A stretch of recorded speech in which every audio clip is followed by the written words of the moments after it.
So, we all know that video games have been around for a little while now. Many have defined gaming as a way to pass the time, escape from reality, or connect to friends and mess around in a virtual world. Or maybe it doesn't have to be with your friends, as seen here in League of Legends. There are a multitude of people in the gaming world, as there are people on social media playing their game like it's nobody's business. Most games of today include a single player mode, or, in League of Legends, a multiplayer mode, where competitive natures go and do battle. And where there is competition, there's a dark side of people that begins to surface and rear its ugly head, as we've all seen before.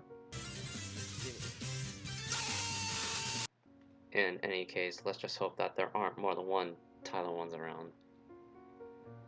Multiplayer platforms come with many positives as there are negatives, like in most games. You get to communicate with people, share your ideas, and listen to critiques that others give you to accomplish a goal or multiple goals. Or have people tell you that your ideas are completely wrong and you're an idiot. You can view events happening in game in multiple ways and weigh outcomes just like in real life. But in a multiplayer, there are others that may interpret that single event entirely differently. And no one view can be really accepted because of those other views. No one idea can be accepted unless the idea proposed by another teammate is universally agreed on, and the event might even go differently from what you might have first thought of. There are just so many variables in just one game that already is implanted. You don't need to be distracted by something that may hinder your path to accomplishing your intended goals. Unless there is just one thing that everyone, and I mean everyone, hates. Fucking goddamn rat. Let it out, man. Let it out. And this is where we find ourselves at the topic at hand. If you've ever heard of Xbox Live or any chatting device used in game, you'll occasionally hear that one pubescent kid who's had intimate relations with their mother yesterday evening. We all know that we don't like to lose, but it's a part of our life as much as it is winning. You may hate losing, but whether you like it or not, you're going to lose games. And in a few of those games, you might feel frustrated afterwards because someone might have quit in the middle of a match, or you're already hearing surrender at 20 because someone gave first blood. When things don't go your way, it's okay to be frustrated, but do know that the person behind the screen might just be having a bad game and is genuinely trying to make up for your mistakes. Giving bad attitude or just bringing down that guy with words like uninstall your utter trash is not helping him or her.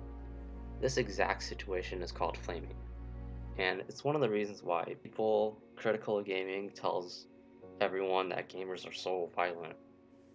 Flaming, despite the subject being talked about in many worlds of gaming, is still a problem, as we can see it not only in the games we play, but in games where there's a competitive environment, and that means any game where there is more than one person interacting with another. This video clip here is of a YouTuber called Disco Heat, who does videos on scenarios he encounters in his games in Australia.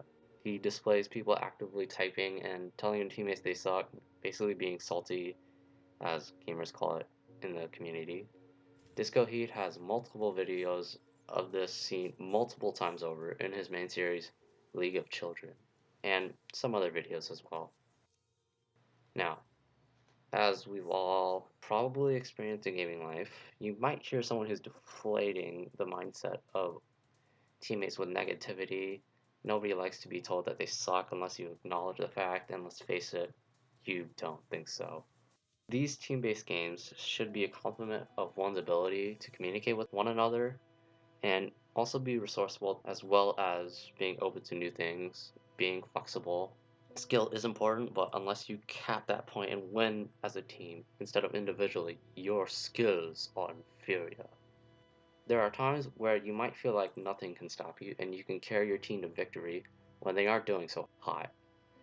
In some cases, this is acceptable, but when you think that you're carrying every game when you've had more deaths than your team has kills, this isn't acceptable. And the term trolling, or going out of your way to make a teammate's time a terrible one, might be dropped here. You might say that it's just a one-time thing, but it's no excuse for doing it in the first place or doing it again in some other time. Now, huge disclaimer, this is my sister playing a game of League. In this scenario, brought to you by my sister, her team is going for a huge monster called the Baron Nashor. Now, the Baron Nashor, or simply Baron, gives a huge buff, as it's called, in damage and healing. However, to defeat the Baron, you need at least 3 damage items and be level 14 or more, the cap level being level 18. More importantly, you must have 4 or 5 players all attacking at the same time, rotating the damage that the Baron deals.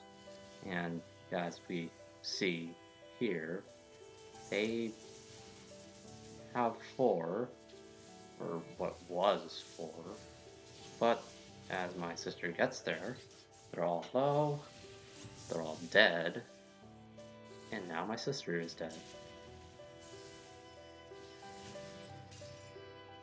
And since there's another team on their match, guess who got that Baron and lost the game? Well, anyway, in that situation, and even prior to that, my sister wasn't exactly happy about the events that were unfolding, but she never really used the chat to ruin her teammates.